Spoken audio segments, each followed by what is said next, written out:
Pernah kepikiran nggak sih, gimana caranya toko langganan Anda itu kok kayaknya selalu punya barang yang Anda cari?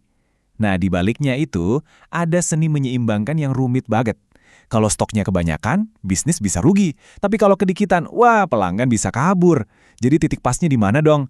Yuk, kita bedah bareng-bareng. Inilah yang sering disebut masalah Goldilocks. Persis kayak di dongeng itu loh, soal inventaris itu nggak boleh kebanyakan, nggak boleh juga kesedikitan. Pokoknya harus pas. Ini benar-benar seni menyeimbangkan antara punya terlalu banyak dan punya terlalu sedikit. Jadi, mau pilih yang mana? Gudang yang penuh sesak sampai nggak bisa jalan, atau rak yang kosong melompong pas pelanggan lagi butuh-butuhnya? Dua-duanya ini, jujur aja, adalah mimpi buruk finansial dengan caranya masing-masing. Coba kita lihat dua sisi mata uang ini. Di kiri ada overstocking. Gudang yang penuh barang, duit Anda jadi mandek di situ dan ada resiko barangnya jadi usang atau rusak. Di kanan ada stock out. Rak kosong yang bikin pelanggan kecewa dan bikin Anda harus keluar biaya ekstra buat pesanan darurat. Dua-duanya, nggak usah ditanya lagi, sama-sama bikin boncos. Terus, solusinya gimana dong? Semuanya itu dimulai dari langkah pertama yang paling dasar, tapi juga paling krusial. Menata stok Anda. Soalnya, ya gimana mau ngatur barang kalau kita nggak tahu barangnya ada di mana dan ada berapa kan? Oke, ini mungkin kedengarannya sepele banget ya. Tapi poin-poin inilah fondasinya. Anda harus tahu tiap barang ada di mana, menyimpannya dengan benar biar nggak rusak, menjaganya dari kehilangan, dan yang paling penting, catatannya harus selalu up to date. Tanpa dasar ini, mau pakai rumus paling canggih sedunia pun ya bakal berantakan. Oke, fondasi udah kuat, sekarang waktunya naik level. Gimana kalau saya bilang, ada loh sebuah rumus matematika yang bisa kasih tahu Anda dengan tepat berapa banyak barang yang harus dipesan setiap kalinya. Yuk kita lihat. Kuncinya itu ada di tarik ulur antara dua jenis biaya ini. Di satu sisi ada biaya penyimpanan, yaitu biaya buat menyimpan stok. Di sisi lain ada biaya pemesanan, biaya buat mendatangkan stok itu. Pesen banyak-banyak sekaligus, biaya ordernya jadi murah, tapi biaya nyimpennya yang bengkak. Pesen dikit-dikit, kebalikannya.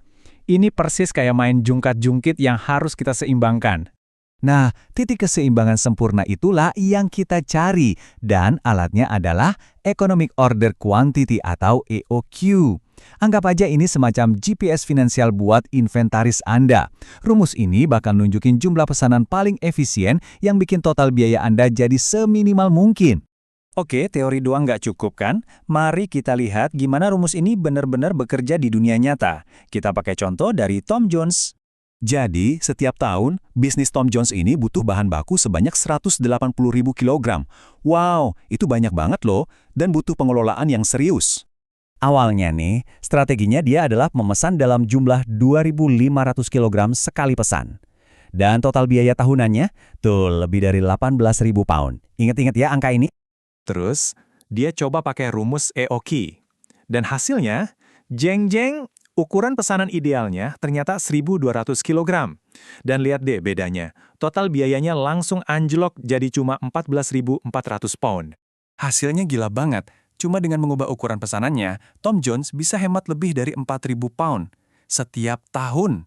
Coba bayangin, duit segitu bisa dipakai buat apa aja, buat ngembangin bisnisnya.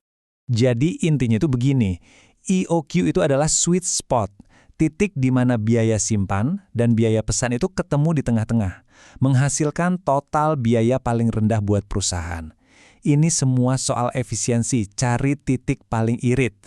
Oke, urusan berapa banyak yang harus dipesan udah kelar, tapi ada pertanyaan lain yang sama pentingnya. Pas kita pakai bahan baku, kita harus catat biayanya berapa, apalagi kalau harga dari supplier itu naik turun terus.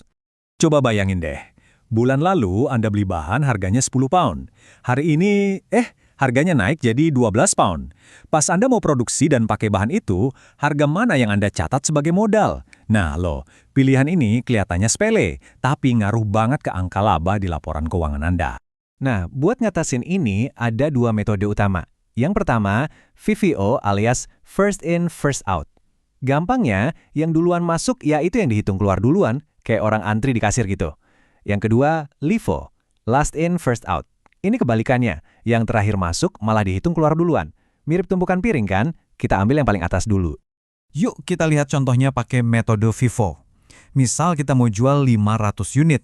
Nah, kita ambil dulu dari stok paling lama. Yang 300 unit itu harganya 12 pound. Sisanya yang 200 unit kita ambil dari stok yang lebih baru, harganya 12,50 pound. Kalau di total biaya barangnya jadi 6.100 pound. Sekarang, kita jual barang yang sama persis, 500 unit juga, tapi catatnya pakai LIFO. Kita mulai dari stok paling baru. Ambil 400 unit yang harganya 12,50 pounds, terus sisanya 100 unit dari stok lama. Dan, lihat deh angkanya, total biayanya jadi 6.200 pounds. Beda kan? Padahal barang yang dijual sama persis. Nah, ini dia intinya. Metode ini murni pilihan akuntansi di atas kertas, bukan soal barang mana yang secara fisik beneran diangkat dari rak. Tapi pilihan ini secara langsung mengubah angka laba perusahaan Anda di laporan keuangan. Oke, kita udah bahas lumayan dalam nih, soal seni menyeimbangkan stok dan juga metode-metode penilaiannya. Sekarang, yuk kita rangkum apa aja poin-poin paling penting yang perlu Anda bawa pulang. Jadi yang perlu banget diingat, 1. Manajemen inventaris itu soal balancing act antara kebanyakan dan kedikitan. 2. EOQ itu senjata rahasia Anda buat efisiensi biaya. 3. Pilihan antara FIFO dan LIFO itu keputusan akuntansi yang ngaruh langsung ke profit. Dan yang paling penting, ngurusin inventaris itu bukan sekedar kerjaan admin. Ini adalah strategi cerdas buat hemat duit beneran dan memajukan bisnis. Nah, ini semua ngebawa kita ke pertanyaan besar buat zaman sekarang. Di era di mana semuanya serba instan, pengiriman di hari yang sama, dan rantai pasok global yang gampang goyang, gimana caranya bisnis modern menyeimbangkan rumus klasik ini dengan realita dunia yang serba nggak pasti? Wah, ini tantangan yang seru banget buat kita pikirin bareng. Terima kasih sudah menyimak.